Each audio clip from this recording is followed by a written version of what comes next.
This was the sort of the write-up that goes with the lecture from, what is it, Wednesday, from Monday. And so again, there are two main topics: the one-way delay concept and the notion of a session, what a session is, and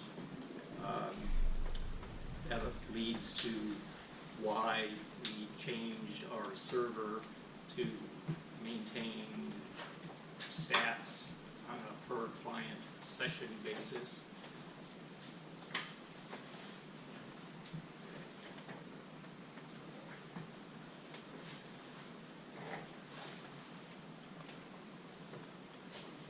So all of this text here is stuff that I talked about, so I'm not going to spend a lot of time on it.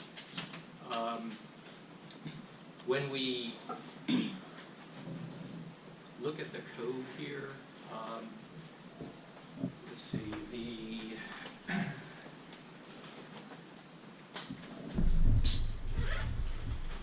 main points I'm trying to keep track of.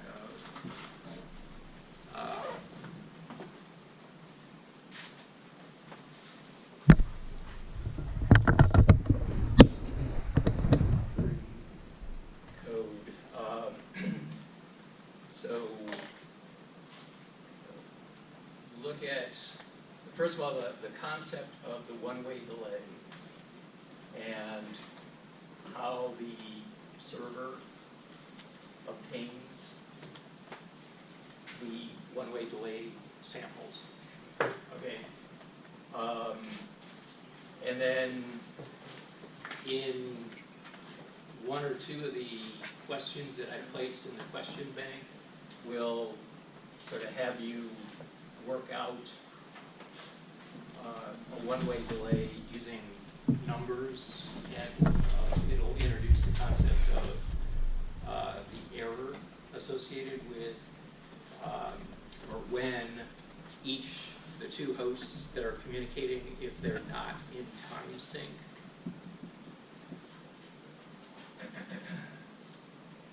And so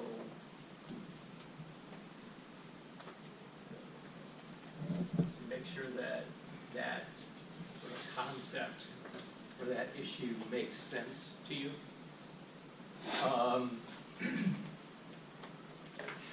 And then with the session enhancements, so we're not going to get lost in the details of that code. So session.c, I'm not going to ask you, there's not going to be any code snippets that are directly from session.c. It's just be familiar with the struct session.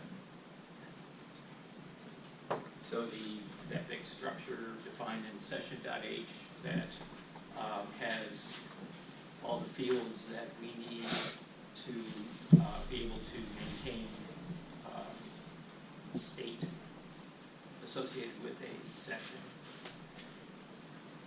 And we'll talk about some of those fields today in class. And then the other thing to pay attention to in that session code is from the server's perspective, the routines that it calls from session.c. And so, again, we'll step into that in a second, but like one is, I think it's called find session. There's another called, I think it's print all sessions. So basically, each time a new packet arrives at the server, it's going to call find session, passing that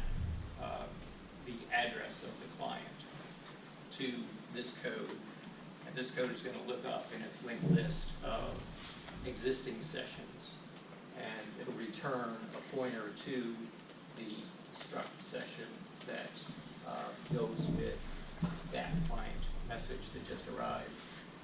When the server is done, so we issue a control C, it's going to call a routine in session, which is print all sessions. So basically, that code is just going to step through there's actually two lists. So one is the list of active sessions, and the other is a list of archived sessions. And this will step through and give a single line of summary stats for every session that has been seen by the server. Okay.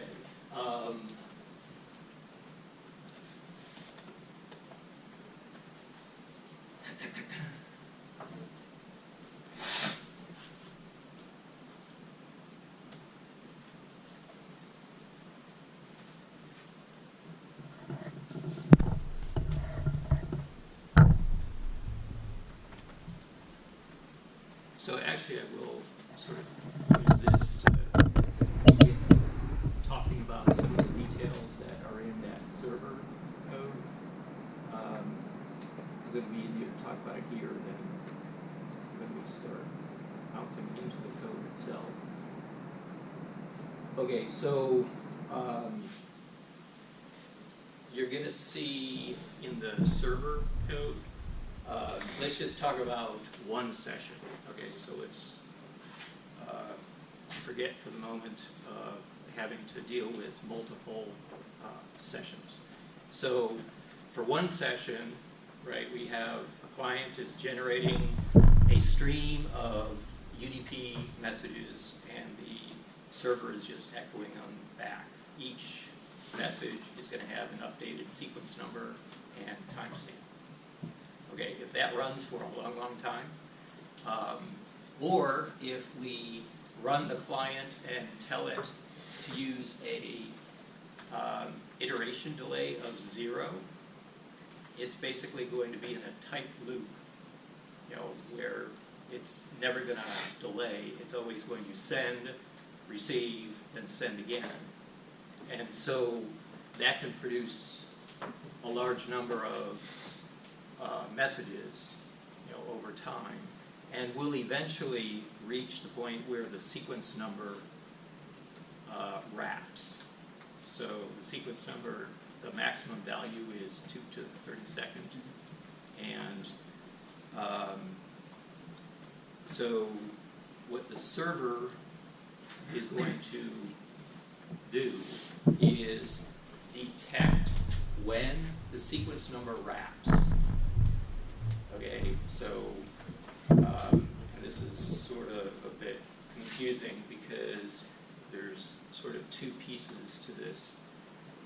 Remember, we're using the max value of a uint32 to represent a control signal from the client to the server. So that's the signal that the client is going to issue when it wants to terminate its session. So we can't ever have a sequence number that's that max value. So there's that going on. And actually the client code, we haven't made that change yet to the client code. So the client code doesn't try to avoid that scenario. At the server side, so now back to the wrapping issue. So the server side is going to detect a sequence number that wraps. And so it knows that the maximum allowed sequence number is going to be the max number you can make from an unsigned 32-bit integer minus 1. Right? And so when the server sees that, it's going to increment this counter sequence number wraps. All right, and so when a message arrives, and again, we're at the server, so when a message arrives, the message header contained in the data contains a 32-bit sequence number. The server is going to compute what we call the actual sequence number. So it's going to adjust the sequence number that arrives with or by an amount that's appropriate for the number of times it's wrapped. Okay, this may seem like a trivial point, but when you're running, if this is meant to be a general purpose tool, you know, this is a big issue. When we talk about TCP, we'll actually see that it's a huge issue with TCP because TCP has the same problem. A sequence number that's only 32 bits and an enormous amount of energy has gone into getting around that limitation. Yeah. So this code only checks for if the sequence number is UN max minus 1. Correct. So if that packet got dropped, Right. then we would go back to 0, Right. and then the server would just think it's out of order. Yeah, and probably the logic in the server isn't quite right to deduce that. But that's the way it should work. Right. So if the server knows, is keeping track of the last sequence number. And let's say it's unit max minus 2, okay, and then all of a sudden we get a packet that has a sequence number of 3. Okay, so what the server should do is be able to deduce that 4 packets were dropped in that case. Does that make sense?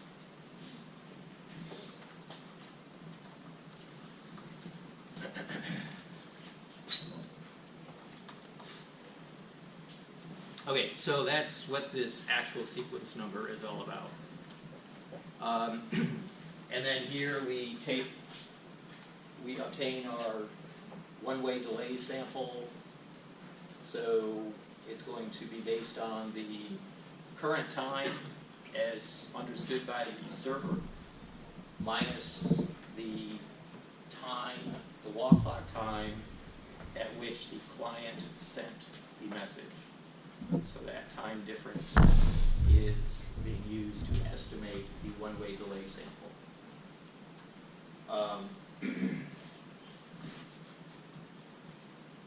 Okay, and then you can see, I guess now back to the session topic. So current session is going to be a pointer to the correct struct session. And let's look at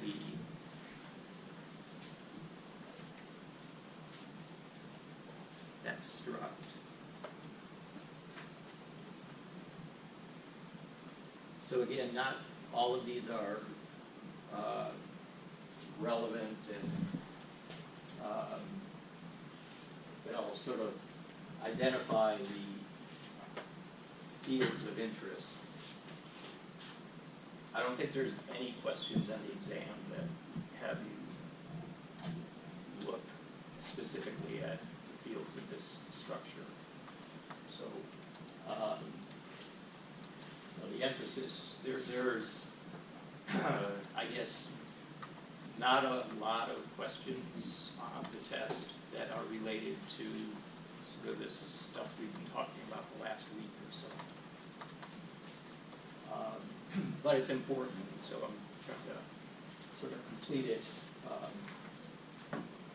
so that we can move forward here. All right, so This flag is meant to indicate if the session is on the active list or the archived list.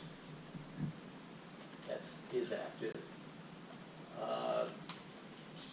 The two pieces of information that uniquely define a session from the server's perspective will be the client's IP address and port number.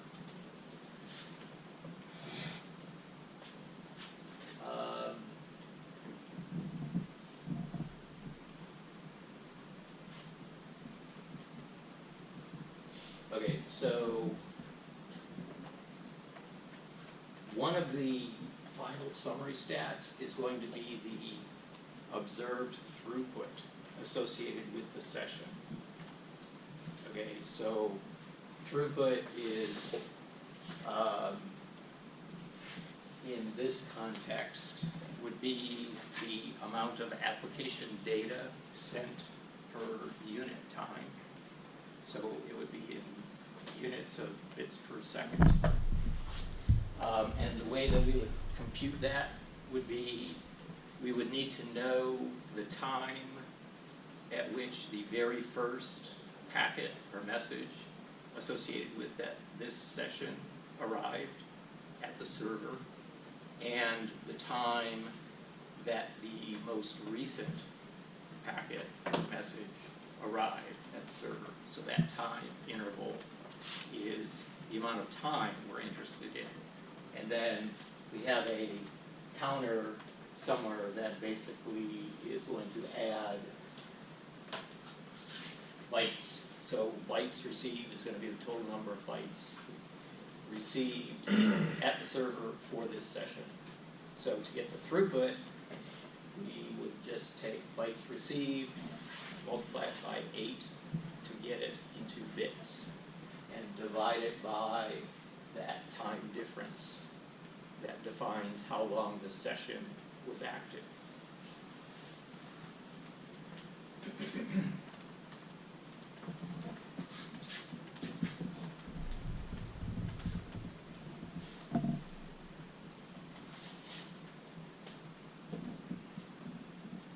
Okay, so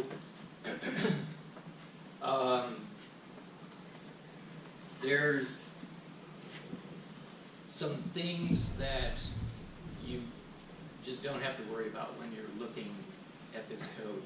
Let me list that.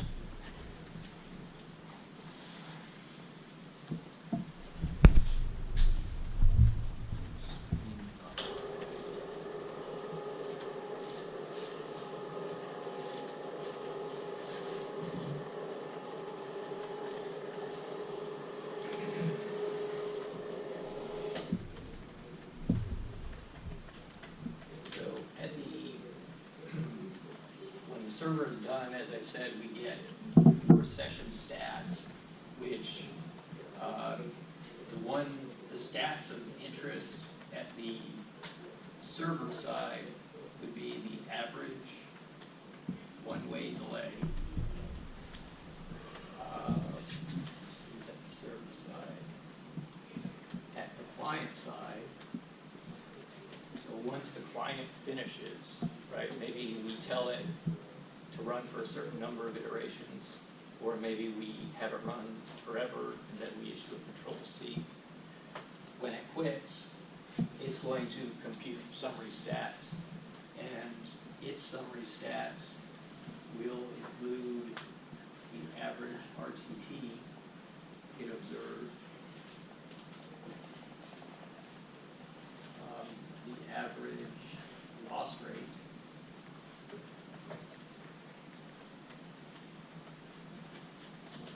server, average one-way delay, average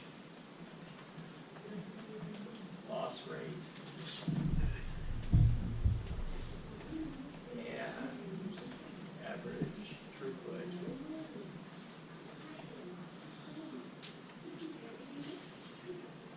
So these are the ones that I want you to pay attention to and sort of have a feel for what they mean.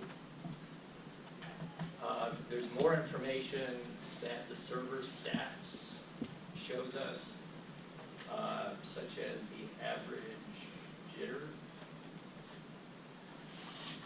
and something called the average MDL, which I talk about in that write-up, but let's don't worry about that for the exam. We're actually going to come back to these. These are measures that are very useful when trying to determine the performance of a connection. So when looking at the results from the client and the server, the average RTT, average loss rate for the client, for the server, average one-way delay, average loss rate, and average throughput. Okay. And so, as a hint here, so look at the code that produces these stats. Okay, so for the client, it would be in client.c. For the server, it would be in session.c. In the routines that are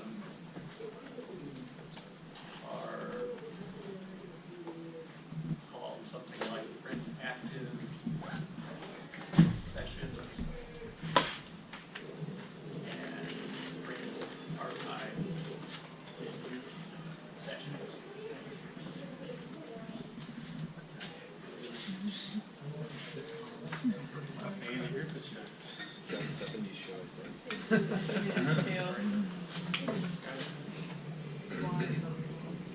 All right. Okay, at the bottom of this PDF that I put together are a number of questions, and all of these questions were moved sort of verbatim into the the exam 2 question bank.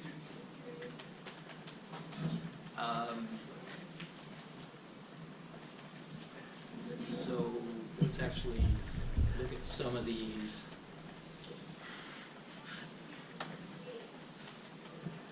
So the first question is basically just having you run the client and the server. And, you know, I definitely would advise you to do that. So Which one? this would be question 1 in the lecture notes 3-9, which corresponds probably, well, we'll look at the question bank to see the exact number of this question. It's going to be like 3 point something, maybe 6, something like that.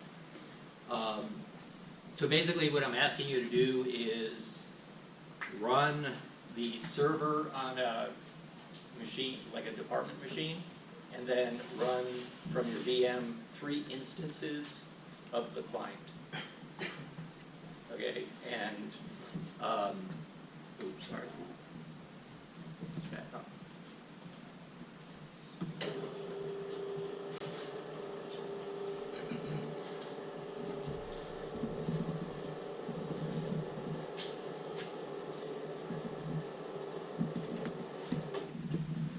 So we would run the server. The server is easy to run. You could, if you actually just run the server with no parameters, these are the default parameters that it's going to use, port 5000, and this parameter is the debug level. It's either a 0 or a 1. If it's 1, it's going to show every iteration sort of what it sees. If it's 0, it's just going to show you the end of the program summary stacks. And so for the 3 instances of the client, run them all using something like this. And the details, it's up to you. You know, so this is just saying 1 second, right? So this is the iteration delay in microseconds. So 1 million is 1 second. Message size is 100. Number of iterations is 1,000. And debug level is 1. So to speed things up, you can reduce this, you know, the time in between iterations to get the results. Because that's what the goal here is you run the 3 client sessions sort of concurrently, and we want to see the summary results from the 3 clients and from the server.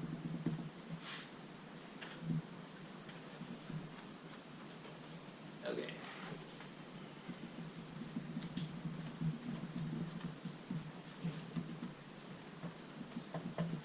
So this is talking about at the server side.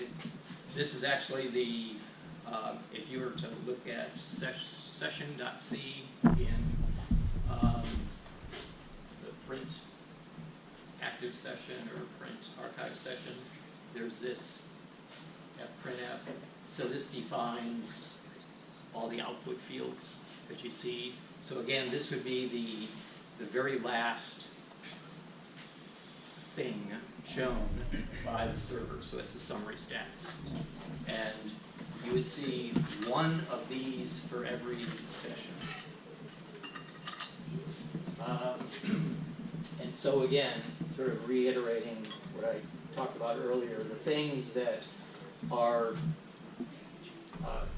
you should have some understanding of are the results from a session as observed by a server, the throughput, loss rate, and average one-way delay.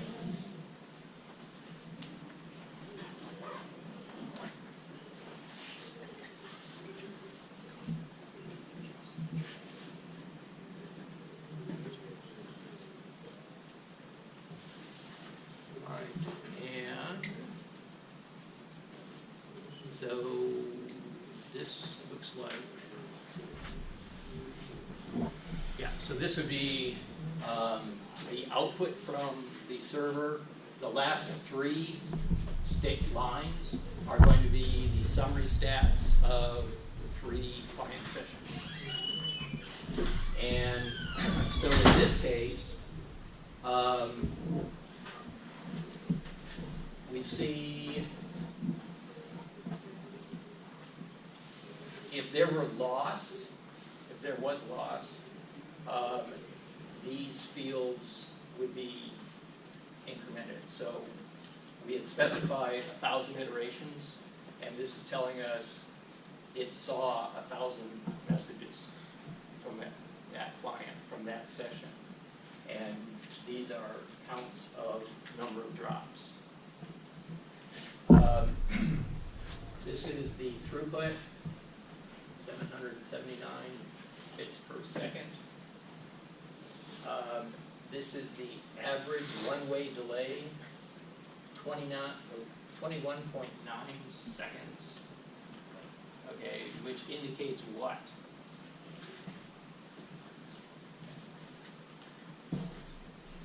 The actual one-way delay, so this was from me running my VM at home to tunneling in to the campus, interacting with the server running on 8 So the actual one-way latency is probably about 10 milliseconds. But we're seeing 21.9 seconds. Is that an issue with the system's wall clock time? Yeah. So the clocks are just way out of sync. Yeah. So that's not actually how much. You said 10 milliseconds is probably the real. Right. Okay. Right. And the 21.9 seconds is how off, like my system clock is from 8 to 8. Yeah. How much is it off by? 21.9 seconds. Goodness. Okay. So we'll if we have time this semester, we'll play around with network, the NTP, Network Time Protocol. So we could basically configure that on our machines, and that would reduce the time sync variation or error down to, roughly 50 to 100 milliseconds. Okay, and one step further, if both machines were time synced with a GPS device, then that would be as accurate a timing as we can get. And so we would then see latency, one-way latencies that actually make sense. Yeah. Could we get a little bit better at approximating the one-way latency by, whenever we run or we have an iteration where there's an acknowledgement, you would essentially just record the time that the one-way delay for that, even with the inconsistencies baked into that. Right. And then whatever your lowest time is, you can assume that to be your, not truly, but Right. idealistically a zero delay, and subtract that from everything else. Wouldn't that at least take out the problem with the clocks? Yes, so there's some fairly straightforward ways to try to filter out that time sync difference. Another way, which is the easiest way to get a ballpark one-way delay sample is, so our client is computing the round-trip times, right? So it is reasonable to think that the one-way delay might be close to half the round-trip time. Okay, and depending on the network, there's going to be error associated with that assumption. So, for example, over the internet, it's highly unlikely that the forward path is exactly the same as the reverse path. But, like on campus here, we have a better chance of that being true.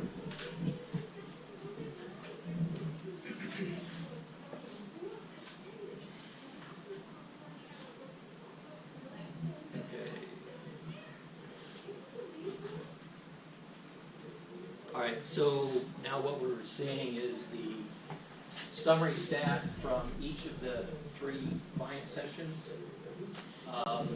So what we want to pay attention to is the average round trip time.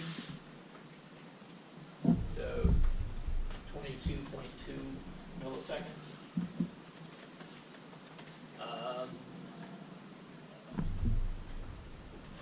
And this is reflecting 2 packets, 2 iterations out of 1,000 failed.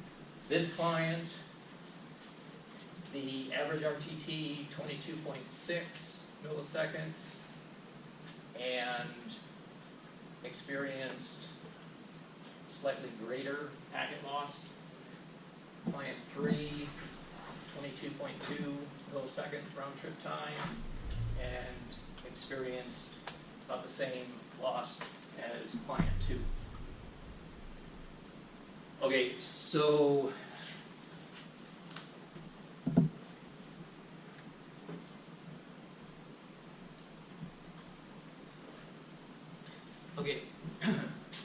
so question 2 and question 3 then are sort of based on question 1, those results. So question 2 is, okay, so we just went through and saw the server and its summary stats of each of the 3 sessions. It did not observe loss, right? So it saw 1,000 packets arrive from each client. But the clients all observed 2 or more packets being dropped. So the question here is, Why? How is that possible? And I can't ask you the real question because the answer is right below it. So, one explanation is loss is occurring on the path from the server back to the client. Right? That's hopefully what's happening. All right, second question based on what we saw. So we saw at the clients, or this is at the server, it computes the one-way delay, the average one-way delay for each of the 3 sessions. And we saw that average, even though it was high, right, 21.9 something seconds, was very consistent across the 3 clients. Okay, so the question here is, how might you explain that?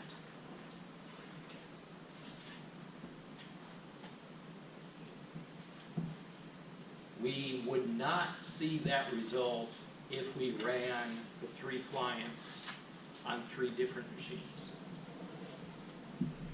Right, so the reason why the results are similar is those 3 clients have the same exact time reference because they're all from my VM. All right.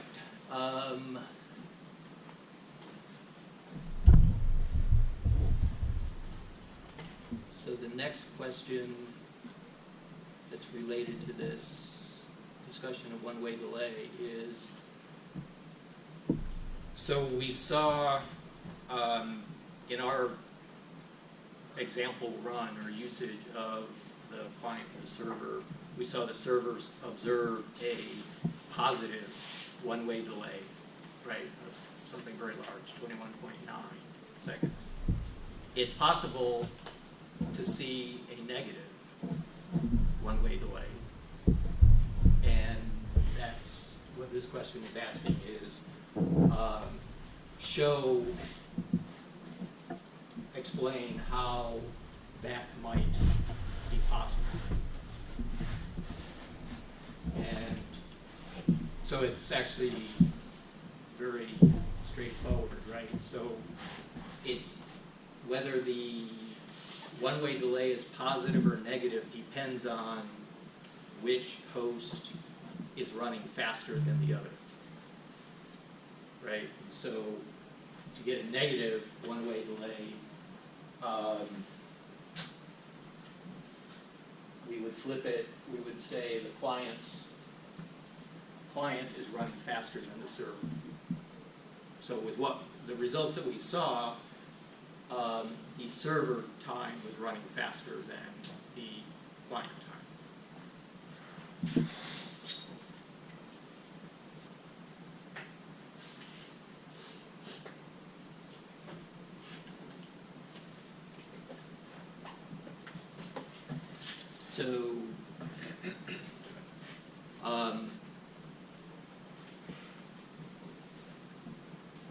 So this issue of one-way delay is sort of very near and dear to my heart because my dissertation was on delay-based TCP congestion control. And I spent literally 3 years looking at this graph. But it's still highly relevant. People are still looking at this graph. And it's even more relevant because now there's machines and IoT type things that have to do coordinated actions, within a certain time interval, where that time interval might be 50 nanoseconds. So time precision is a very, very active. One of the most recent updates to the Wi-Fi standards has been you can now basically in the Wi-Fi chipsets, they are able to get a highly accurate round trip time based on RF propagation. And the only way you can do that is if you have hardware and circuitry to support that. But that will enable Wi-Fi devices to do, for example, location, right? So my device can know with precision where another Wi-Fi device is located at. All right, let's go through one more question and